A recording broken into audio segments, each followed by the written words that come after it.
Hoy le vamos a hablar sobre Friedrich Nietzsche.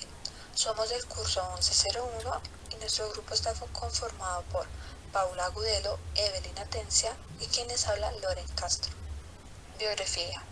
Nació el 15 de octubre de 1844 en Rocken. Es un pueblo y antiguo municipio del distrito de Burgenland, en Sajonia-Anhalt, Alemania. Murió el 25 de agosto de 1900 en Weimar. Es una ciudad en el estado federal de Turingia, Alemania.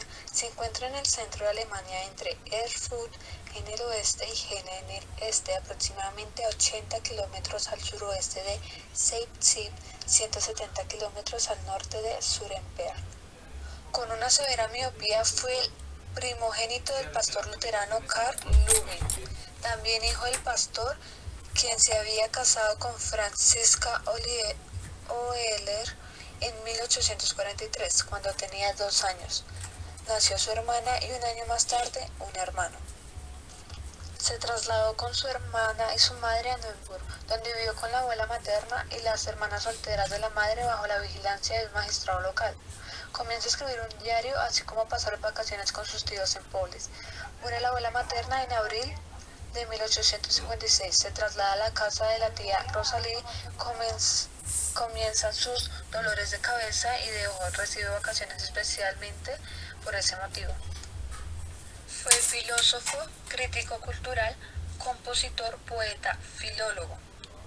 En 1854 comenzó a asistir al Instituto Gymnasium en Norimburgo, pero habiendo demostrado un talento especial para la música y el lenguaje, fue admitido en la reconocida Hochschule, donde continuó sus estudios desde 1858 hasta 1864. Después de su graduación en 1864, Nietzsche comenzó sus estudios en teología y filología clásica en la Universidad de Bonn, con la idea de convertirse en pastor igual que su padre.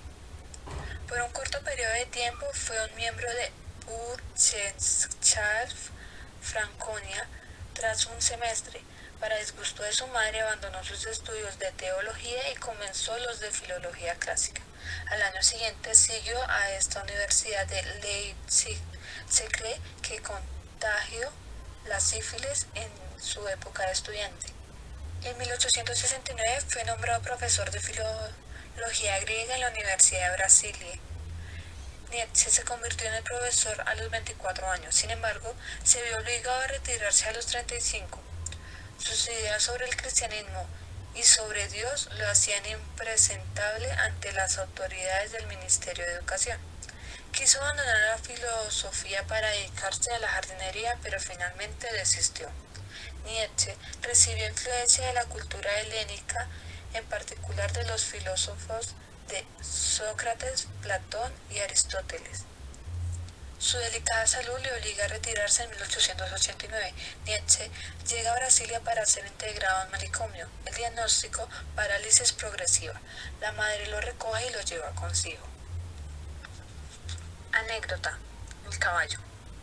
Cuando éste era azotado a latigazos por el cochero, al que poco le importaba que el animal no pudiera seguir arrastrándose la excesiva carga que el parecer llevaba, cuentan que Nietzsche abrazó al caballo y decidió no soltarlo bajo ninguna circunstancia. Llegó a pedirle disculpas en nombre de la humanidad por la brutalidad humana, mientras la policía acudía a solucionar el asunto.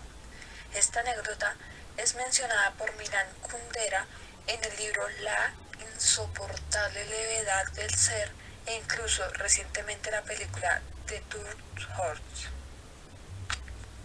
Fugaz amor de primavera. Buena parte de su vida pasó viajando entre Alemania, Italia y Suiza, en pos de cambios de clima que aliviaran los dolores que le causaba su deteriorada salud. Pero cierta vez decidió atender las recomendaciones de su amigo, el compositor Richard Wagner. Por Dios, cásate con una mujer rica, le había aconsejado. Nietzsche se propuso entonces conseguir una esposa, como método para solucionar el problema de su existencia nómada, y de paso procurar los cuidados femeninos que tanta falta le hacían.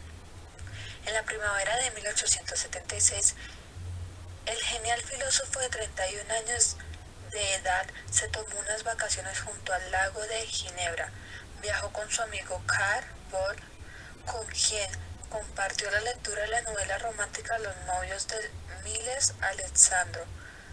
Inspirado por esos días, Nietzsche conoció a una joven holandesa llamada Matilde y poco después, tras una caminata de 4 horas, creyó reconocer en ella a la mujer de su vida. Había quedado prendado cuando se enteró que la muchacha al leer el poema Excelsior de Henry Longfellow.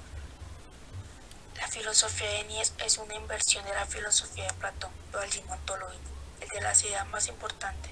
Nietzsche defenderá una postura inmanente, solo existe un mundo material, cambiante y perceptible por los sentidos. No existe el más allá, solo existe el más acá. ¿Qué es la realidad y cómo está ordenada? Son algunas de las principales preguntas que se plantean. Nietzsche sostenía que todo acto o proyecto humano está motivado por la voluntad de poder. Su principal crítica está dirigida a la metafísica clásica, que sería principalmente lo que creó Platón, la existencia de un mundo absoluto o perfecto. Incluye Nietzsche, debemos aceptar su carácter relativo, subjetivo. Todo el conocimiento humano es mera interpretación del mundo, depende de la perspectiva vital en la que se encuentre el individuo que lo crea.